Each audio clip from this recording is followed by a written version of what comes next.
La science est pleine de mythes, de figures historiques, de personnages qui aujourd'hui encore forment notre imaginaire sur ce qu'est un chercheur, sur ce qu'est une chercheuse. Et pourtant, beaucoup de ces histoires sont totalement fausses. C'est le sujet du livre « Et la pomme ne tomba pas sur la tête de Newton », écrit par Antoine Oulou-Garcia. Antoine Oulou-Garcia, bonjour. Bonjour. Vous êtes chercheur associé à l'EHESS à Paris et vous avez passé du temps à explorer, revenir sur un certain nombre d'histoires qui sont pas exactes, voire pour certaines complètement fausses. L'idée initiale, elle vient de la volonté de raconter des choses, et en particulier de raconter des choses aux enfants. Je voulais faire un livre d'anecdotes scientifiques pour les enfants, et en fait, ce livre, au final, ne s'est pas fait, et à mesure que je le travaillais, je m'apercevais que quand même, j'étais embarrassé, parce que tout ce que je racontais était faux. Ah ouais. Et ça m'a donné envie de faire un livre pour les adultes, un essai d'histoire des sciences, mais de vulgarisation scientifique, qui soit accessible, mais qui soit quand même rigoureux, pour montrer en quoi non seulement ces anecdotes sont fausses, alors qu'on les connaît, on en entend parler, elles structurent notre imaginaire de la science, et montrer aussi l'impact que ça a sur notre conception de la science et de son histoire. Alors le livre s'ouvre sur l'anecdote selon laquelle Newton aurait conçu l'idée de la gravité en observant une pomme tomber d'un arbre. Il y a plein de représentations de cette anecdote dans l'histoire et dans les médias, même encore aujourd'hui. Qu'est-ce qu'on sait réellement de cette histoire en fait ? Alors cette histoire, ce qu'on sait réellement, c'est que Newton la raconte lui-même. Alors, on n'a pas de trace écrite de Newton, c'est ça qui est déjà un petit peu particulier, c'est qu'on le sait à travers sa nièce, qui a elle-même raconté à Voltaire, et Voltaire est le premier à nous raconter cette histoire, c'est assez étonnant, mais il a aussi raconté cette anecdote à ses disciples et biographes qui vont eux-mêmes la raconter par la suite. Donc on va avoir plusieurs sources qui nous racontent à peu près la même chose. Ce qui est intéressant en revanche, c'est que Newton raconte pour la première fois cette histoire quand il a à peu près 80 ans, soit 60 ans après les faits qu'il énonce, puisqu'il raconte qu'il a vu cette pomme tomber dans le jardin de sa mère lorsqu'il avait 20 ans. Donc il y a quelque chose déjà, l'historien, quand il s'aperçoit de ça, il doit peut-être déjà se dire, il y a quelque chose qui cloche, qui n'est pas forcément net. On flaire le coup fourré, parce que évidemment, on se dit 60 ans après, pourquoi il ne l'a pas raconté avant, surtout qu'en fait, cette anecdote de la pomme lui permet, c'est ça le but rhétorique de Newton, ça lui permet de justifier qu'il a trouvé tout seul, dès qu'il avait 20 ans, une théorie de la gravitation déjà minimalement structurée. Si ça avait été vrai, il aurait raconté cette histoire bien avant, puisqu'il a eu des problématiques concernant la paternité de la théorie de la gravitation, face à Hooke notamment. Donc si vraiment il avait vu cette pomme tomber lorsqu'il avait 20 ans, si vraiment cette chute de pomme, donc pas sur sa tête mais effectivement sur le sol, lui avait donné l'idée de la gravitation, il l'aurait utilisé évidemment à l'époque des polémiques contre Hooke, et non pas a posteriori comme ça, un an avant de mourir. Mais alors, pourquoi avoir inventé cette histoire ? Quel est l'intérêt finalement ? L'intérêt pour Newton, c'est tout simplement d'avoir la précédence sur la théorie de la gravitation. Il a eu déjà un problème avec Leibniz sur le calcul différentiel. Leibniz et Newton l'ont inventé en même temps. Au début, Newton était plutôt sympa dans ses lettres en disant Leibniz, qui est un très grand géomètre, a inventé ça en même temps que moi, on a trouvé la même chose, ça arrive. Et puis peu à peu, Newton s'est un peu énervé et a fait partie de ceux qui ont accusé Leibniz de plagiat. Pour Hooke, c'est encore pire parce que ça se situe en Angleterre, donc c'est même pas un étranger contre lequel il se bat, c'est vraiment une question de prééminence nationale. Et là, Newton va utiliser cette histoire de la pomme pour nous faire croire que c'est effectivement sa théorie à lui, tout seul, qu'il ne s'est pas inspiré de ses prédécesseurs, ce qui évidemment est faux. Et ça marche tellement bien qu'aujourd'hui on y croit, puisqu'on le représente encore comme ça, et avec le potentiel comique de la pomme qui tombe sur la tête, ce qui fait toujours plaisir quand on raconte et qui se raconte bien. C'est vrai que c'est une superbe histoire. C'est facile comme ça, on s'en souvient facilement. En tout cas, ça frappe les esprits. C'est aussi le génie de ces anecdotes. Et c'est ça, c'est le storytelling avant l'heure. Ça marche en science. Un autre storytelling, alors lui aussi ultra connu, sur lequel vous revenez, Antoine Oulou-Garcia, c'est Archimède et ses nombreux exploits. En quoi est-ce que l'image qu'on en a aujourd'hui est erronée ? Est-ce que vous pouvez revenir en particulier sur l'épisode fameux de la baignoire ?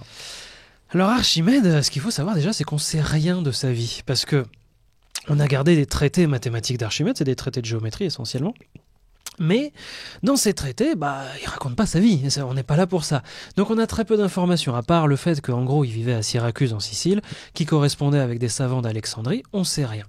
L'histoire de la baignoire, elle nous est racontée par Vitruve, donc presque 3 siècles après Archimède. Imaginez que vous racontiez un truc sur Napoléon aujourd'hui ou sur Louis XIV. C'est peu crédible, parce que vous dites ça comme ça un peu sur le flanc sans avoir la moindre source qui vous permette d'étayer ce que vous vous raconter. Et Vitruve le fait d'ailleurs sciemment, parce qu'en fait Vitruve, c'est un architecte romain qui s'adresse notamment aux jeunes architectes, et son but c'est de montrer aux jeunes gens que quand on est un géomètre de génie, on peut avoir des idées géniales. Donc il y a toute une idée de storytelling, mais volontaire, vraiment assumée, dans la perspective de donner le bon exemple, quitte à ce qu'il soit légendaire. Et l'histoire de la baignoire, c'est effectivement Archimède qui prend son bain, s'aperçoit que le niveau de l'eau monte lorsqu'il s'immerge, et donc comprend que un certain volume immergé fait augmenter d'autant le niveau de l'eau. Il va utiliser ça, alors évidemment d'après Vitruve, il va utiliser ça dans le cadre d'une enquête policière un peu rocambolesque où le tyran de Syracuse, Hiéron, a demandé une couronne en or à un artisan. Et il a des doutes sur le fait que la couronne soit vraiment en or. Et effectivement, Archimède va montrer que la couronne est composée d'argent à l'intérieur, d'or plaqué à l'extérieur, ce qui va faire un volume supérieur à ce que la couronne devrait représenter si c'était que de l'or. Et il va le montrer en immergeant des quantités d'or et d'argent dans l'eau, un peu comme il l'a fait avec lui-même dans la baignoire, du moins mythiquement. Donc là, l'anecdote qui est celle de Vitruve, en fait, c'est une réinterprétation de quelque chose qui s'est fait vraiment. Pas forcément. Non, pas forcément. Ça peut être une histoire complètement inventée de A à Z. Il faut savoir, Vitruve, c'est vraiment le premier qui nous dit ça, donc quand même 250 ans Mais lui-même, après. Vitruve, c'est pas pensable qu'il ait eu des sources qui aient ensuite disparu, c'est-à-dire des sources intermédiaires qui, entre Archimède et lui, auraient existé et lui auraient permis de dessiner cette aventure-là, cette histoire-là. Alors c'est toujours pensable, et c'est ça la difficulté dans l'histoire des sciences, en particulier dans l'Antiquité où on a perdu beaucoup de sources. Oui. Après, souvent dans l'Antiquité, les sources qu'on a perdues, souvent on sait qu'elles existent, parce qu'on a leur titre dans des catalogues qu'on a conservés.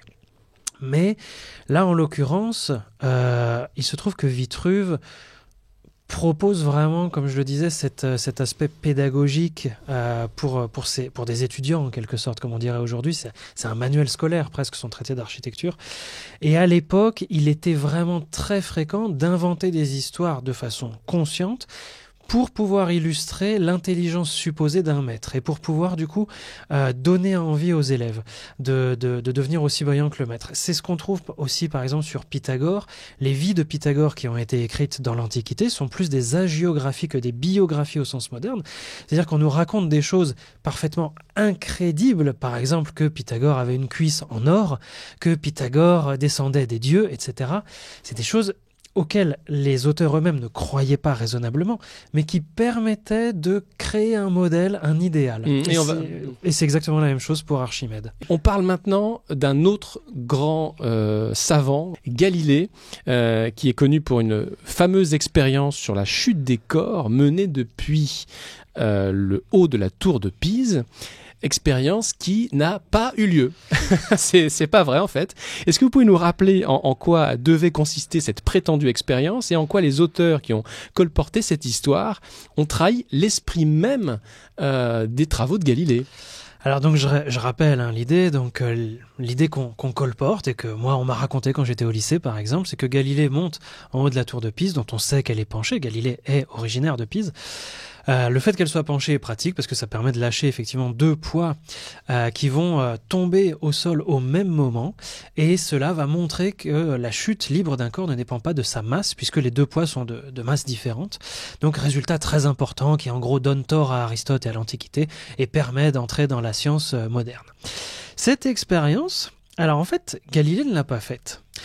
Elle a eu lieu néanmoins, mais pas sous les mains de Galilée, mais sous les mains d'un opposant de Galilée qui s'appelle Giorgio Correggio, qui était un prof de philosophie à l'université de Pise, qui a fait l'expérience et qui a constaté que les deux poids n'arrivaient absolument pas en même temps par terre. Et donc cela donnait tort à Galilée et raison à Aristote. Alors, à partir de là, comment on fait pour remettre un peu tout ça ? Eh bien, le biographe de Galilée, qui s'appelle Vincenzo Viviani, va publier 12 ans après la mort de Galilée une biographie de Galilée.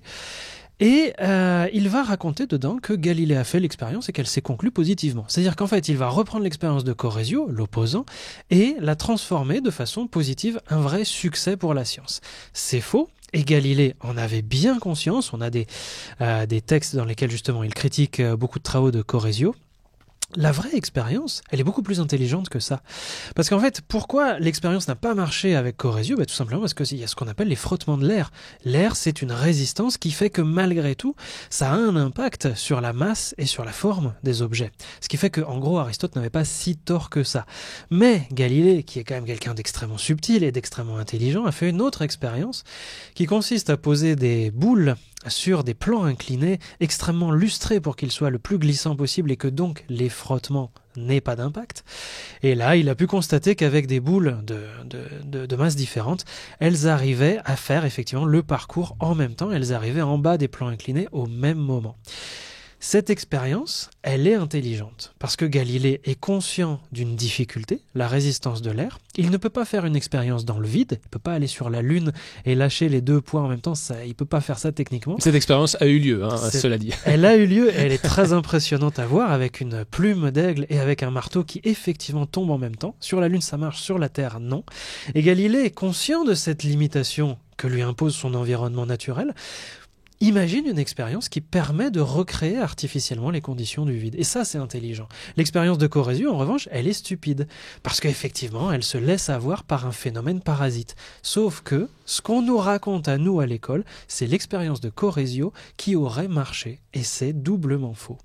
Je vous propose de faire un immense bond dans le temps et d'arriver à Pasteur. Pasteur qui est aujourd'hui connu comme le bienfaiteur entre guillemets de l'humanité, à qui l'on doit notamment le vaccin contre la rage.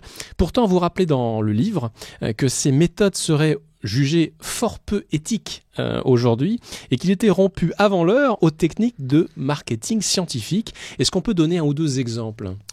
Oui, l'exemple du vaccin contre la rage, qui est la chose la plus connue de Pasteur, même si c'est pas la seule qui soit intéressante en termes de mythes et de mensonges dans l'histoire des sciences. Tout d'abord, avant le cas du petit garçon Joseph Meister, qui est le premier vacciné, c'est ce qu'on nous apprend à l'école, c'est ce qu'on trouve dans beaucoup de livres, le premier vacciné contre la rage de l'histoire par Pasteur. En fait, c'est pas le premier, il y a eu 2 cas avant, dont au moins l'un des 2 cas est décédé. Donc ça, Pasteur l'a caché à l'époque, on en a trace dans les cahiers du laboratoire, il y a peut-être d'autres cas qui ont été testés avec aussi peu de succès, mais ça on ne le sait pas. Ce qui fait que quand il vaccine Joseph Meister, il le fait dans le plus grand secret dans un appartement à Paris qu'il loue pour l'occasion, et il n'en parle que 4 mois après à l'Académie de médecine. Et pire que ça, l'année suivante, donc en 1886, il y a un nouveau cas de décès suite au vaccin. Alors ça ne veut pas dire que c'est le vaccin contre la rage qui a tué le petit enfant, qui cette fois s'appelle Jules Rouillet, mais ça veut dire qu'il y a quand même un petit doute. Et face à cette possibilité qu'on puisse accuser Pasteur d'avoir tué l'enfant, eh bien Pasteur, son gendre et le médecin légiste Paul Brouardel vont étouffer l'affaire, vont cacher les causes réelles de la mort de l'enfant. Donc l'enfant est vraiment mort de la rage, mais Paul Brouardel, le médecin légiste, va se présenter devant l'Académie de médecine en disant « l'enfant est mort d'urémie », c'est-à-dire de quelque chose qui n'a rien à voir, ce qui dédouane complètement Pasteur. Pourquoi fait-il ça ? Il dit parce que si je ne vous sauve pas la mise sur ce coup-là, c'est un recul de 50 ans pour la science. Pour continuer sur Pasteur, comment il était avec ses collègues, avec les autres savants? Est-ce que là aussi il mérite toutes les louanges qu'on lui a tressées? Disons que c'est un scientifique avec tout ce que ça comporte. Voilà, c'est un être humain qui a envie de gloire, qui a envie aussi de succès et non pas d'échec, ça peut se comprendre, c'est humain. Ce qui fait que par exemple, lorsqu'il va traiter des animaux contre la maladie du charbon, un petit peu avant le vaccin contre la rage, il va y avoir un moment de stress énorme pour Pasteur parce qu'il y a un des animaux vaccinés qui commence à avoir de la fièvre. Donc là, Pasteur, qui n'était pas 100% sûr de sa méthode, parce qu'il s'est lancé dans une aventure qui consistait à vacciner un nombre d'animaux assez important, le tout devant les yeux de la population, de la presse internationale, etc. Mais Pasteur y est allé un peu tôt. Contre l'avis d'ailleurs de ses collaborateurs. Exactement. Et donc, il y a un animal qui commence à avoir de la fièvre. Pasteur commence à houspiller ses assistants, qui sont de grands chercheurs également. Et lorsqu'ils arrivent finalement donc à Pouilly-le-Fort où se passe l'expérimentation, il est accueilli en héros, il est très surpris, il comprend que l'animal n'est pas mort et c'était c'était une fièvre qui était sans doute une réaction au vaccin, mais pas mortelle. Et il regarde les gens, et notamment ses assistants, et il dit « Eh bien, homme de peu de foi !» Ça, c'est formidable. Moi, je l'imagine avec la voix du général de Gaulle, un peu comme ça, orgueilleux. Je trouve que c'est assez génial, et ça montre bien le personnage. Bon, ça fait bien sûr pas de lui un mauvais savant, ça reste une grande figure de l'histoire. Il a apporté énormément à la science et au savoir et à la médecine, bien sûr, mais c'est toujours intéressant de comparer l'histoire et les représentations qu'on a de la personne avec la personne telle qu'elle était aujourd'hui. Je crois que c'est une des choses qui m'a le plus plu dans le livre, Antoine Oulu Garcia, c'est cette manière de ramener finalement la science aux gens qui l'ont faite, tout simplement, avec la part parfois un peu de mauvaise foi qu'il peut y avoir, de mauvais caractère parfois, etc. Et ça, c'est vraiment hyper précieux. Je vous propose de parler de Marie Curie, une figure vraiment mythique, inspirante. Est-ce que, et c'est peut-être un peu la question que vous posez dans l'ouvrage, elle n'est pas trop inspirante, j'allais dire presque inhibante, étouffante? Alors Marie Curie, effectivement, donc il faut préciser que c'est la première femme à avoir obtenu un prix Nobel, et même deux. C'est la première personne, hommes et femmes confondus, à avoir obtenu 2 prix Nobel, donc c'est quand même quelque chose d'assez extraordinaire. Ça la place comme l'une des plus grandes scientifiques, hommes et femmes confondus, de l'histoire. Simplement, Marie Curie, on a tendance à la voir comme la première femme scientifique de l'histoire, celle qui a ouvert la porte aux autres femmes. C'est doublement faux. Déjà, il y avait des femmes scientifiques avant elle, qui étaient très connues, qui avaient fait des travaux, notamment en astronomie, etc. Oui. Elle n'a pas ouvert la porte de la science aux femmes, elle est plutôt la conséquence d'un mouvement que la cause. De plus, effectivement, elle a un côté, bien malgré elle, qui a été inhibant pour les femmes, en particulier à travers une tournée qu'elle a fait aux États-Unis dans les années 20, à l'invitation d'une journaliste américaine, pour promouvoir l'Institut pour le radium et donc faire une collecte de fonds. Ça a très bien marché d'un point de vue économique, elle a été célébrée, etc. Mais il y a eu une conséquence négative complètement imprévue, c'est que les hommes scientifiques ont utilisé l'image de Marie Curie contre les femmes scientifiques. Les hommes scientifiques, qui étaient souvent des recruteurs, puisqu'évidemment dans la hiérarchie c'était des hommes, ça l'est encore malheureusement très souvent aujourd'hui, les hommes scientifiques ont fait comprendre aux femmes candidates pour des postes de recherche, des postes d'enseignement universitaire, que puisqu'une femme avait réussi à avoir 2 prix Nobel, il faudrait que toute candidate ait le niveau d'être une double nobelisée, d'être une nouvelle Marie Curie. C'est une pression folle qu'on n'a jamais fait peser sur les épaules d'un homme. On n'a jamais dit à un chercheur en physique « Tu veux faire de la recherche en physique ? Ok, il faut être Einstein ». Jamais on a dit ça à personne, parce que ça crée une pression complètement délirante, et puis c'est aussi une manière de relever les seuils de recrutement, et donc d'empêcher l'accès à de nombreuses femmes. Ce qui fait qu'il y a eu pendant une vingtaine d'années un mouvement de burn-out chez les femmes scientifiques américaines à cause de ce phénomène, bien malgré Marie Curie, qui évidemment n'aurait jamais souhaité un tel phénomène. Et encore aujourd'hui, on l'utilise en disant, Marie Curie, il y a un siècle, a réussi à avoir 2 prix Nobel, ça veut bien dire que les femmes ne sont jamais obstruées dans leur carrière. Ça veut dire qu'il n'y a pas d'obstacle puisqu'elle a réussi. Et en fait, quand on dit ça, c'est premièrement une manière, évidemment, comme on le fait très souvent, de dire aux femmes, écoute, tu te tais et puis t'avances. Et ça, c'est terrible parce qu'on leur dit, voilà, tu es comme un homme, il n'y a aucun problème pour toi. Ce qui est tout à fait faux. On le sait bien dans nos sociétés où il y a des obstacles en permanence qui sont mis contre les femmes, en particulier en sciences. Mais en plus, ce qu'on oublie, c'est que Marie Curie a failli ne pas avoir ces 2 prix Nobel. Le premier, elle n'était pas sur la liste. Lorsque l'Académie des sciences françaises envoie sa liste à Stockholm, il n'y a pas Marie Curie, il y a Pierre Curie, son mari, et puis il y a Henri Becquerel, mais Marie Curie n'est pas là. Et donc c'est Pierre Curie qui va faire des pieds et des mains auprès, notamment de Henri Poincaré, mais en vain, pour intégrer Marie Curie, parce que ce sont ses travaux à elle qui seront effectivement primés par le prix Nobel. Pierre Curie a arrêté ses propres travaux pour aider Marie Curie. Et puis par ailleurs, lors de son 2e prix Nobel, Pierre Curie était déjà décédé depuis quelque temps. Marie Curie avait un amant, ça peut arriver, elle avait le droit. Il se trouve que cet amant était marié. Là, ça pose plus de problèmes. Mais évidemment, cet amant qui s'appelle Paul Langevin, qui était un scientifique et homme politique, Langevin, on va pas le critiquer de tromper sa femme. On va plutôt critiquer Marie Curie de détourner de la bonne morale le bon Paul Langevin.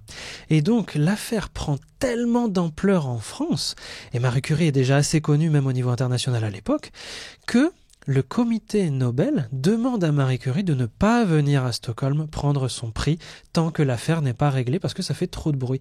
Et là, Marie Curie a un sursaut d'orgueil et dit non, je viens prendre mon prix. Et de fait, elle va le prendre, mais elle rompra tout lien avec le comité Nobel suite à cet épisode parce qu'elle sait très bien ce qui s'est passé pour le premier prix Nobel où elle n'était pas sur la liste. Elle sait encore mieux ce qui vient de se passer pour le deuxième et ça va l'écœurer en quelque sorte. Et ça, on oublie de le dire. Et c'est très important. Oui, elle a eu 2 prix Nobel, mais ça n'a pas été facile. Ça n'a pas été facile du tout. Il y a un thème que vous abordez qui n'est pas vraiment un personnage, qui n'est pas du tout un personnage, c'est plutôt un mythe à propos d'une époque de l'histoire. Le Moyen-Âge. Les mensonges en histoire des sciences ne concernent pas seulement les individus, mais aussi les idées d'une époque. Et le chapitre 7 du livre est entièrement consacré à l'idée fausse selon laquelle le Moyen-Âge pensait que la Terre était plate. D'où vient cette légende? Et puis peut-être qu'il faut préciser de qui on parle quand on dit « on ne pensait pas que la Terre était plate ». C'est qui ce « on » ? Alors le on, évidemment, en histoire des les sciences, élites. voilà, C'est c'est les élites scientifiques, les élites intellectuelles en général, pas forcément scientifiques. Si vous pensez par exemple à Charlemagne, il est très souvent représenté avec un globe sur la main et une croix par-dessus. Ce globe, c'est la Terre. Les gens en avaient bien conscience. On est dans les années 800, donc dans plein cœur du Moyen-Âge, mais on n'avait pas oublié que la Terre était ronde, on le savait depuis l'Antiquité, ça ne s'est pas perdu au Moyen-Âge, alors évidemment, dans la rue, peut-être que les gens ne le savaient pas, ça c'est vrai. Mais en même temps, aujourd'hui, il y en a plein qui croient que la Terre est plate, donc à la limite, c'est assez similaire. Alors, cette idée selon laquelle on croyait que la Terre était plate au Moyen-Âge et qui est fausse, elle a un cheminement assez bizarre, assez chaotique. Elle vient en fait de quelqu'un qui s'appelle Lactance, qui était un peu le Cicéron chrétien à la fin de l'Antiquité. Et en tant que chrétien, pour un tas de raisons, lui pensait que l'idée de la Terre ronde, c'était absurde, parce que les gens y tomberaient. Voilà, donc ça veut rien dire pour lui, la Terre elle est plate, et puis c'est comme ça. Bon. En fait, il était très minoritaire, ce bonhomme-là, parmi les gens liés à l'Église. Il y a très très peu de gens qui avaient une telle conception de la Terre plate au sein de l'Église. Mais il se trouve que ce gars-là a été utilisé par Copernic, donc 1200 ans plus tard, pour dire le pauvre Lactance, c'est quand même pas très intelligent. Il n'avait pas compris que la Terre pouvait être ronde, alors que quand même tout le monde le savait à l'époque. Mais je vous redémontre à travers des calculs, non seulement que la Terre est ronde, mais en plus et c'est ça que Copernic apporte, que c'est la Terre qui tourne autour du Soleil et pas l'inverse. Bon. À partir de cette petite préface de Copernic, ça va faire beaucoup de bruit, et en particulier Voltaire, parmi tant d'autres, vont reprendre l'idée que Lactance, méchant chrétien qui est incapable de comprendre que la Terre peut être ronde, et donc va naître l'idée selon laquelle l'Église, dans son ensemble, était opposée à l'idée d'une Terre ronde, ce qui n'est absolument pas vrai durant tout le Moyen-Âge. Et à partir de là, il va y avoir un écrivain américain, Washington Irving, qui au 19e siècle va reprendre un peu tout ça de façon un peu confuse et va se dire mais voilà Christophe Colomb, c'est ça qu'il voulait prouver, que la Terre était ronde. Et évidemment les théologiens de Salamanque lui ont dit non mon coco, la Terre elle est plate, donc ton projet il veut rien dire. Et tout ça est faux. Les théologiens de l'école de l'université de Salamanque, qui étaient des vrais intellectuels, avaient dit à Christophe Colomb, non, attention, là t'es en train de sous-estimer le trajet à parcourir, la circonférence de la Terre doit être beaucoup plus grande que ce que tu dis, ça doit être le double. Et ils avaient raison, sauf que entre l'Espagne et les Indes, c'est-à-dire en fait la Chine, ce qu'ils visaient, il y avait effectivement l'Amérique. Donc il s'en est bien sorti sur un coup du hasard. Mais voilà, cette idée vient de ce cheminement un peu chaotique. Ce qui est fou, c'est de voir à quel point finalement des grandes légendes ou des mythes prennent de l'ampleur à partir de petites choses, d'un bout de texte. Vous citiez l'exemple de Copernic qui lit Lactance. Typiquement, c'est l'effet boule de neige. Ouais. Qu'est-ce qui quand même explique le succès de ces mythes à travers le temps ? Ça nous parle. À un moment, une histoire, quand on la vend, il faut qu'elle parle aux gens. Et ça nous parle parce que déjà, on aime beaucoup le mythe de l'homme providentiel, du prophète, du génie absolu qui est plus que nous. Donc ça nous parle sur beaucoup d'histoires, que ce soit Archimède, Newton, Marie Curie. Ça nous parle parce qu'on se dit, on peut remettre les clés du camion à ces génies-là. La Terre pourra continuer de tourner parce que eux, ce sont les garants de tout ça. Donc cette idée-là, elle nous parle, elle nous plaît, mais elle a un problème, c'est qu'elle place la science de façon très inhumaine, hein, bien au-dessus de nos têtes, et ça la rend inaccessible, la science. Donc ça, c'est un peu terrible parce que c'est faux, et puis parce que c'est anti-scientifique finalement.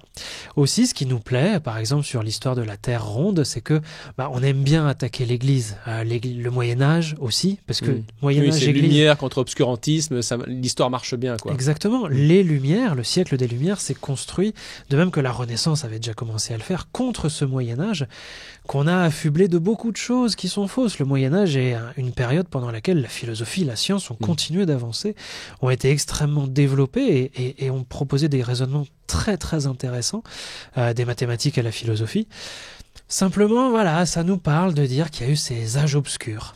C'est pas vrai, mais c'est tellement facile à penser. Et puis, en disant âge obscur, comme ça nous permet de pas avoir à étudier ces périodes-là. On se dit, bon, ça sert à rien, ça nous intéresse pas, on passe de l'Antiquité à la Renaissance directement, on gagne un millénaire, c'est toujours ça. Allez, hop. Que disent selon vous ces histoires inventées au sujet des représentations que les sociétés se font des savants hier, des scientifiques aujourd'hui? C'est quelque chose que vous évoquiez à l'instant. Mais au-delà, est-ce que ça raconte quelque chose sur la perception de ce qu'est la science? Oui, ça raconte quelque chose qui est malheureusement terrible. Toutes ces légendes-là, elles nous racontent que la science, elle se fait par à-coups géniaux, par éclairs de génie, de temps en temps, sous la plume et dans la tête de certaines personnes. Et ça, en fait, c'est terrible parce que la science, c'est avant tout une construction collective.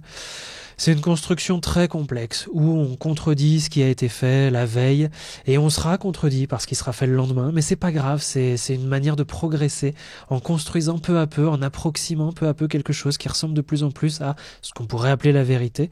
Et ça se fait avec beaucoup d'inconnus.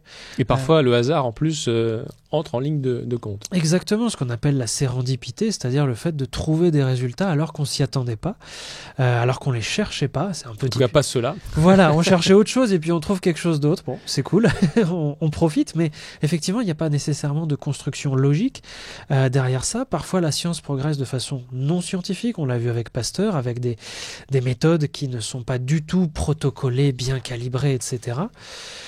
Et la réalité, c'est que la science, elle est vraiment une discipline qui se construit au fur et à mesure, avec beaucoup de gens qui seront oubliés, mais qui font des contributions en réalité aussi importantes que celles des plus grands génies dont on retient le nom, parce que un Newton, un Archimède, il peut pas faire certaines choses. Archimède peut pas faire certains calculs sans Eudoxe. Eudoxe, personne ne le connaît. D'ailleurs, on a perdu ses œuvres. Mais on sait qu'il a apporté des méthodes que Archimède a utilisées. Newton peut pas faire la théorie de la gravitation sans ses prédécesseurs, qui sont des gens, voilà, Ismaël Bouliot, par exemple, complètement oubliés aujourd'hui. On pourrait se dire que finalement, ces anecdotes, ces mythes, ces mensonges, appelons-les comme on veut, bon, c'est pas très grave finalement, ça n'a pas d'impact. Et vous dites pourtant que ces légendes, ces fausses citations qui pullulent dans les livres, les articles, les sites internet et les réseaux sociaux sont mauvaises pour la conception que nous avons de la science et de l'histoire des sciences, mais sont également mauvaises pour la société. Oui, les anecdotes ne sont pas anecdotiques. Elles révèlent quelque chose de très profond et effectivement, notamment pour notre société aujourd'hui, on vit dans des démocraties, donc on a la capacité de lire beaucoup de choses à travers les réseaux sociaux par exemple, à travers la presse, c'est possible, on a cette liberté-là. Le problème, c'est que en transmettant toutes ces fausses idées, en fait, on se contamine de légendes qui nous empêchent de penser, qui nous empêchent d'avoir une distance critique. Parce que du coup, on est obligé de croire à ces légendes. C'est comme si je vous dis que Roméo aimait Juliette, on y croit, il n'y a pas à réfléchir. C'est de la légende, c'est de la littérature. Alors pour le coup, c'est de la littérature, ça a une vraie valeur. Mais ces légendes-là, elles nous détournent d'une réalité de ce que c'est que la science, sa construction, son histoire, et puis aussi, ça nous fait oublier ce que c'est que l'esprit critique. C'est-à-dire que quand on se dit Archimède dans sa baignoire et il sort tout nu en courant dans les rues, Eureka, Eureka, ce serait quand même bien d'avoir un minimum d'esprit critique et de se dire « Oula, c'est vrai ça ou c'est tellement bien scénarisé et tellement absurde que ça... Peut-être il y a quelque chose qui cloche là-dedans. » L'histoire de la pomme, il se prend une pomme sur la tête quand il fait une sieste, c'est ça que nous raconte la légende, et il trouve une théorie. Faut peut-être quand même un minimum de recul pour se dire non, ça veut rien dire. Alors ok que ce soit une parabole, le côté image, bon pourquoi pas, c'est sympa. Mais au-delà de ça, en tant que citoyen de démocratie, on doit s'entraîner à avoir un esprit critique. Et la science, c'est justement le moteur de cet esprit critique. Si dans la science, on injecte de la légende quasi religieuse, du mythe au sens mythologie, on risque de perdre vraiment cette capacité à être des bons citoyens. Des bons citoyens, ça veut dire des citoyens qui ont toujours les sens en alerte, qui ont toujours un esprit critique, une distance intellectuelle avec ce qui se passe, avec ce qui leur est proposé.